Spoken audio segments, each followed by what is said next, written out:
नमस्कार बच्चों, मेरा नाम है राहुल और आप देख रहे हैं मेसिपिस क्लास। अध्याय 2 अम्ल क्षारक एवं लवण अध्याय 1 हम समाप्त कर चुके हैं। उसका लिंक डिस्क्रिप्शन में दिया गया और उसे आप आसानी से देख सकते हैं। काफी सरल और सिंपल आसान भाषा में समझाया गया है, हिंदी माध्यम। ठीक है, और अध्याय 2 अब शुरू करने जा रहे हैं जिसका नाम है अम्ल क्षारक एवं लवण। ठीक है, एनसीईआरटी बुक है आपकी और पढ़ते पढ़ते काफी इसकी ठीक है जो है सो है। आपने पिछली कक्षाओं में अध्ययन किया होगा, नहीं फिलहाल पिछली कक्षाओं में लॉकडाउन चल रहा है तो अध्ययन ऑनलाइन किया और ऑनलाइन वाला काम ऑनलाइन में चल रहा है। तो अगर किया है तो अच्छी बात है, नहीं किया तो कोई बात नहीं है, इसमें पढ़ लेंगे। ठीक है, तो ये एनसीईआरटी में दिखा रहा हूँ। ठीक है, कौन सी चीज़ है कौन सी चीज़ें नहीं है। ठीक है, हम क्या क्या चीज़ें पढ़ेंगे। बाकी तो इसमें है आपका अम्ल एवं क्षारक के रासायनिक गुणधर्म। ठीक है, और यहाँ पे सूचक है। ठीक है, नीचे सूचक दिया गया है। ठीक है, तो इस यहाँ तक आज चर्चा करेंगे। ठीक है, और अगले पार्ट 2 में जो अध्याय लेक्चर 2 होगा उसमें अम्ल एवं क्षारक के धातु के साथ अभिक्रिया करके देखेंगे।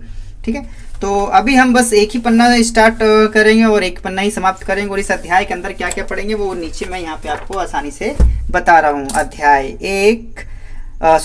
2 अम्ल क्षारक एवं लवण भाग 1 है। भाग 1 में हम क्या पढ़ेंगे, अम्ल किसे कहते हैं, इसके 10 उदाहरण। क्योंकि आपके पेपर में कई बार पूछता है एक अम्ल का उदाहरण दीजिए या कोई एग्जाम्पल आ जाता है, क्या ये उदाहरण, क्या ये अम्ल है, तो अम्ल है तो कौन सा अम्ल है, कई बार ऐसे पूछ लेता है। ठीक है, क्षारक किसे कहते हैं, इसके 3 उदाहरण बताने होंगे। फिर उसके बाद अम्ल क्षार सूचक किसे कहते हैं, क्योंकि सभी पारदर्शी तरीके के होते हैं तो उसे कैसे पता करेंगे, रंग परिवर्तन करके या गंध परिवर्तन करके हमें पता करेंगे। ठीक है, तो चलिए अम्ल किसे कहते हैं यहाँ पे आते हैं शुरू में। बिल्कुल जो स्वाद में खट्टे होते हैं उसे अम्ल कहते हैं। ठीक है, इसका जो कलर होता है सभी कलरलेस होते हैं, मतलब कि पारदर्शी, जैसे पानी होता है वैसे होता है। लेकिन इसे लिखना होगा तो किस प्रकार से लिखेंगे आपका इस प्रकार से। ठीक है, अम्ल किसे कहते हैं, ऐसे पदार्थ जो स्वाद में खट्टे हो तथा नीले लिटमस पत्र को लाल कर देते हैं उसे अम्ल कहते हैं। और नीले लिटमस को लाल कर देते हैं ये भी आपको काफी ट्रिक से याद करा दूंगा। ठीक है, अनिल, कई बार बच्चे क्या होता है कंफ्यूज हो जाता है, इसे आप अनिल से याद कर सकते हैं, अनिल। ठीक है, जो अम्ल होता है, ठीक है, वो नीले लिटमस को लाल कर देता है। जो अम्ल होता है नीले लिटमस को लाल कर देता है। ये ट्रिक बच्चों याद रखना, पेपर में कई बार पूछेगा, बहुत सारे क्वेश्चन इसके सॉल्व हो जाएंगे इससे आपके। ऐसे पदार्थ जो स्वाद में खट्टे होते हैं तथा नीले लिटमस पत्र को लाल कर देता है अम्ल कहलाता है। जैसे कि यहाँ पे 3 एग्जाम्पल दिए गए हैं। हाइड्रोक्लोरिक अम्ल जो आपके पेट में पाया जाता है, जो आपके उदर में पाया जाता है, जो आपके मतलब बस पेट में ही पाया जाता है, और क्या और बहुत सारी चीजें हैं। HCl हाइड्रोक्लोरिक अम्ल। दूसरा है सल्फ्यूरिक अम्ल H2SO4। ये अपने टाइम पे पता ये पढ़ने में बड़ा मजा आता था, H2SO4 से अभिक्रिया कराने पर, H2SO4 से अभिक्रिया कराने पर। बाकी आपकी अभिक्रिया कराने में कितना मजा आता है वो कमेंट बॉक्स में जरूर बताइएगा। नाइट्रिक अम्ल NHO3। ठीक है, तो अब ये देख लेते हैं क्वेश्चन नंबर आपके इस प्रकार से पूछा जाता है, प्राकृतिक रूप में पाए जाने वाले अम्ल कौन कौन से हैं वो बताने हैं आपको। ठीक है, स्रोत है और अम्ल का नाम है आपका। ठीक, और ये सब ना आपके बोर्ड के एग्जाम में पूछ चुका है कि संतरे या नींबू या टमाटर में कौन सा अम्ल पाया जाता है, ये अम्ल है या क्षार, इस प्रकार से पूछा जाता है। तो सबसे पहले संतरा या नींबू, आपने देखा होगा संतरा नींबू सब एक जैसे दिखते हैं अंदर से। ठीक है, तो सिट्रिक अम्ल पाया जाता है। सेब मैलिक अम्ल पाया जाता है। ठीक है, मिल्क से याद कर सकते हैं। ठीक है, तो सिरका एसिटिक अम्ल पाया जाता है। टमाटर में ऑक्सोलिक अम्ल पाया जाता है। ठीक है, अब देखो जठर रस, याद है जठर रस जो हमारे पेट में उदर में पाया जाता है जिसे हम जठर रस कहते हैं। क्या इसे हाइड्रोक्लोरिक अम्ल जिसे HCl भी कहते हैं। इमली जो आपकी बहुत ही खट्टी होती है, इसका नाम भी उसी प्रकार से टर्मरिक अम्ल। विको टर्मरी नहीं लिख दिया है हलकट ने, नहीं तो काफी दिक्कत हो जाती है और याद करने में। नहीं कि टर्टरिक अम्ल दही में पाया जाता है, सॉरी इमली में। और दही में लैक्टिक अम्ल। ठीक है, आपकी 8वीं क्लास में भी ये चीजें ये ठीक यहाँ करना था। लैक्टिक अम्ल, दही में लैक्टिक अम्ल पाया जाता है। लैक्टोबैसिलस आपका जो जीवाणु होता है उसका इसी प्रकार से नाम भी रखा गया है। तो दही में कौन सा अम्ल पाया जाता है, लैक्टिक अम्ल पाया जाता है। ध्यान से प्रोनाउंसिएशन करना, कहीं और कुछ न मत बोल दो, नहीं तो घर वाले कहेंगे पढ़ रहे हो या कुछ कांड कर रहे हो। प्रोटीन अमीनो अम्ल पाया जाता है आपका। ये आपके जो पाचन अभिक्रिया पढ़ेंगे तो उसमें बहुत सारी चीजें आएंगी, कौन सी चीज कम में बदल जाती है। और चीटी पेपर में देखो इस प्रकार से पूछा गया है, चीटी का डंक और नेटल का डंक में कौन सा अम्ल पाया जाता है। वैसे मैंने पढ़ाते टाइम पे ये मैंने खाली कर दिया था लेकिन बच्चे ने भर दिया है। तो चीटी का डंक या नेटल का जो डंक होता है इसमें मेथेनोइक अम्ल पाया जाता है। मेथेनोइक ठीक है, मेथी नहीं, मेथनोइक अम्ल पाया जाता है, जिसे हम मतलब दूर रहते हैं, चींटियां काटे वाटे ना, और क्या। ठीक है, तो ये आपके 10 प्राकृतिक स्वरूप में पाए जाने वाले अम्ल थे आपके। ठीक है, अब आगे पढ़ने जा रहे हैं। आगे हमारे पास क्या है, ये चीजें हम खत्म कर चुके हैं। 10 प्राकृतिक को हमने उदाहरण भी देख लिए। क्षारक किसे कहते हैं? अब भैया क्षारक किसे कहते हैं? जब आपका अम्ल खट्टा होता है तो क्षारक क्या होगा? कड़वा होगा, कड़वा। अब कैसे याद करोगे? क्षारक क है ना, क से कड़वा होता है। एक चीज लिंक कर लो, बहुत सारी चीजें याद नहीं की जा सकती, चीजें को लिंक करना पड़ता है। क्षारक क से कड़वा होता है, क्षारक कड़वा होता है स्वाद में। ठीक है, तो ठीक है। अब और इसमें ये बता दूं, ये आपका लाल को, ठीक है, नीले लिटमस, आपके पास अगर नीला लिटमस था, ठीक है, तो ये क्या कर दे रहा था उसको? लाल। ठीक है, अब यहाँ पे आपके पास ये लाल लिटमस होगा और किस में बदल जाएगा? ये नीले में। ठीक है, मैं लाल लाल। ठीक है, तो इस प्रकार से याद करना है। इसे लिखें कैसे, मैं आपको दिखाता हूँ। सेम वही चीजें हैं, आपका अम्ल याद है तो क्षारक याद करने में कोई दिक्कत नहीं आएगी। तो आपका क्षारक किसे कहते हैं? ऐसे पदार्थ जो स्वाद में कड़वे हों। ठीक है, क से कड़वा, करेला। अच्छा, इसके अंदर करेला आएगा कि नहीं, कमेंट बॉक्स में जरूर करके बताइएगा। कड़वे की तरह करेला है वो।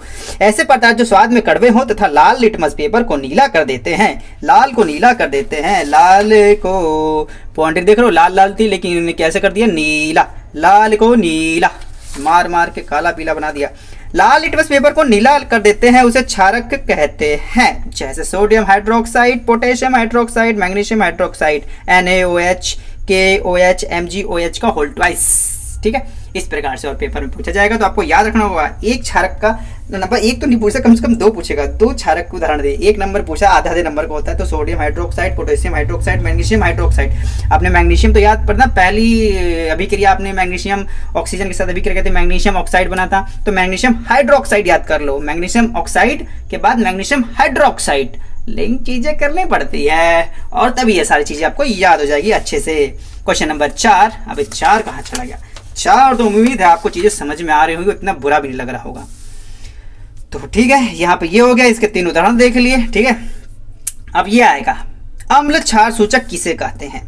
अम्ल क्षार सूचक किसे कहते हैं? अब सबसे पहले आते सूचक किसे कहते हैं? सूचक, जिससे ये पता चलता है कौन बंदा अच्छा है कौन बंदा बुरा है, ये सूचक कहते हैं। कौन बंदा अच्छा है कौन बुरा है पता चलता है ना, सूचना इससे पता चलती है। आप 2 बीकर होते हैं आपके, ठीक है, ये आपका इसमें क्षार है, इसमें अम्ल है, इसमें कुछ चीज नहीं पता भैया, सब कलरलेस होता है। इसके अंदर जो भी चीजें भरी होती हैं कलरलेस होता है, तो कैसे पता करेंगे? तो ऐसी चीजें जिससे हमें पता चलती हैं कि इसके अंदर क्षार भरा हुआ है, इसके अंदर मतलब अम्ल भरा हुआ है, इसको हम सूचक कहते हैं। ये आपके 2 प्रकार के होते हैं। रंग परिवर्तन के हिसाब से पता कर सकते हैं। कुछ भी चीज में डुबाएंगे ना तो ये नीले से लाल हो जाएगा, अगर नीले से लाल नहीं होता तो कुछ नहीं बात है, मैं आपको और आगे एक्सप्लेन करूंगा। तो एक बार सूचक का पढ़ लेते हैं। सूचक किसे कहते हैं? आपके पेपर में आया हुआ है, सूचक किसे कहते हैं?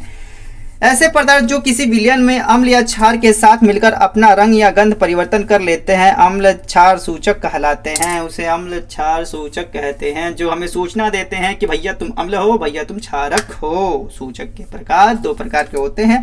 रंग परिवर्तन, गिरगिट की तरह रंग परिवर्तन करते हैं, और गंध परिवर्तन बहुत ही महकते हैं। भाप जैसे आपका प्याज महकता है ना, काटने के बाद मुंह महकता है, इसी प्रकार से ये भी महक मारते हैं और पता चल जाता है कौन सा अम्ल है कौन सा एसिड। और ये तो इंग्लिश दोनों ही, कौन सा अम्ल है कौन सा क्षारक। ठीक है, बेस एंड सॉल्ट।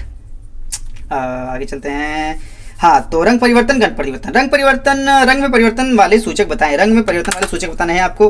तो नीला लिटमस अम्ल के साथ मिलकर लाल रंग देता है। जो नीला लिटमस होता है, देखो जो नीले रंग का लिटमस होता है, नीले रंग का लिटमस होता है, याद रखना, कई बार बच्चे से कंफ्यूज हो जाते हैं। जो नीले रंग का लिटमस होता है वो किस में बदल जाता है? लाल में। और फिर बताऊँ तो इसको अनिल की तरह याद करना है, अनिल, अनिल की तरह याद करना है।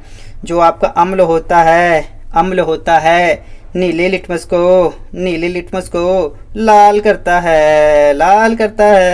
इसी प्रकार से अब अगर आपका क्षार होगा तो क्षार लाल को नीला कर देगा। ठीक है, तो लाल लिटमस अम्ल से साथ मिलकर नीले रंग का हो जाता है। ठीक है, नीला लिटमस लाल हो जाता है अम्ल के साथ, और लाल लिटमस, ठीक है, जो लाल लिटमस होता है वो नीला हो जाता है। जो लाल लिटमस होता है वो नीला हो जाता है। लाल लिटमस अम्ल के साथ मिलकर नीला रंग देता है। ठीक है, लिटमस पेपर 2 प्रकार से होते हैं आपके हैं। अबे जल्दी जल्दी में यहाँ पे भी हमने अम्ल लिख दिया। अबे भैया यहाँ पे आपका क्षारक आना चाहिए, क्षारक। लाल लिटमस क्षारक के साथ मिलकर नीले रंग में बदल जाता है। ठीक है, ठीक है, कंफ्यूज होने वाली बात नहीं है। आप अनिल याद कर लेंगे, बाकी चीज़ अपने आप से याद हो जाएंगी। इसके अंदर कौन से पॉइंट आ रहे हैं और जल्दी देख लेते हैं। हल्दी टर्मरेटिक, अबे भैया टर्मरेटिक विको टर्मरिक क्रीम आई गई आखिर में, पीछा नहीं छोड़ रही है, कोई बात नहीं। हल्दी टर्मरेटिक क्षारकों के साथ मिलकर भूरा रंग बनाती है, इसी कारण कपड़ों पर लगा सब्जी का निशान क्षारीय साबुन से धोने पर लाल भूरा रंग का हो जाता है। आपने देखा होगा जो कपड़े पर जंग से लग जाता है लाल भूरे रंग का, वो क्यों लगता है, पेपर में ये भी पूछा जाता है। तो ऐसा होता क्यों, जो आपके खाने बनते हैं उसमें सब्जी में हल्दी होती है, हल्दी और बिना हल्दी खाएंगे बात की बात है, मत कहना हमारे साथ घर पे हल्दी नहीं थी।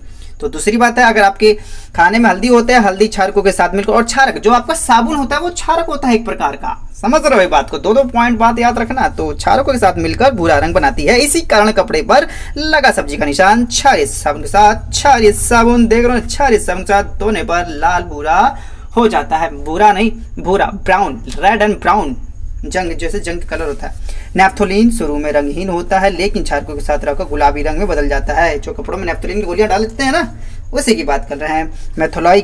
मिथाइल, आगे चलो भैया। मिथाइल एक संश्लिष्ट सूचक है, इसका रंग अम्ल के साथ लाल तथा क्षार के साथ पीला हो जाता है। नीले की कोई बात ही नहीं है, मतलब समझ रहे हो, अम्ल के साथ तो लाल हो जाता है और क्षार के साथ पीला हो जाता है। गंध में परिवर्तन, अब देखो आपने हम दो चीजें पढ़ी थी ना, आपने ये चीजें अब देखो पढ़ ली थी हमने। रंग में परिवर्तन अभी हम पढ़ रहे थे, अब हम पढ़ेंगे गंध में परिवर्तन। अब सूंघने से बहुत ही बुरा महकने लग जाता है, तो गंध के परिवर्तन के बारे में चर्चा करेंगे। अम्ल गंध में परिवर्तन होने में सूचक बताए। प्याज ही ले लिया गया है भाई साहब, प्याज महक के अंधाधुन महका रहे हैं। गंध में परिवर्तन होने वाले सूचक बताएं। प्याज के कटे हुए छोटे छोटे टुकड़े, अच्छा जी, और लौंग का तेल अम्ल और क्षारकों के साथ मिलकर भिन्न भिन्न गंध उत्पन्न करता है। अच्छा भैया, साइंटिफिक चीजें बनाते हैं क्या, परफ्यूम वगैरह। इसी गंध के आधार पर अम्ल व क्षार का पता चलता है, इसलिए गंधीय सूचक भी कहते हैं। मतलब ये डाल दूंगा तो ऐसा महकेगा, वो डाल दूंगा तो ऐसा महकेगा। अम्ल अगर उसमें डाल देते तो ऐसा, तो क्षार वैसा, मतलब अलग अलग महका आएगी, और इसी हिसाब से हमें पता करना पड़ेगा कौन सा अम्ल है कौन सा गंध। ये आप लेबोरेटरी में करेंगे, अच्छे अपने जाएंगे तो नाक बचा के।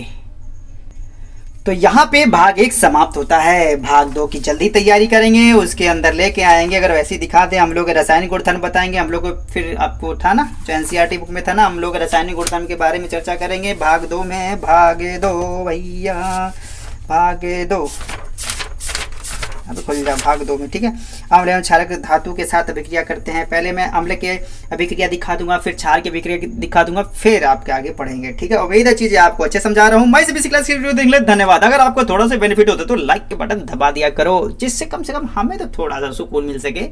मैं इस क्लास की वीडियो देख ले, धन्यवाद। तब तक के लिए जय हिंद, जय भारत।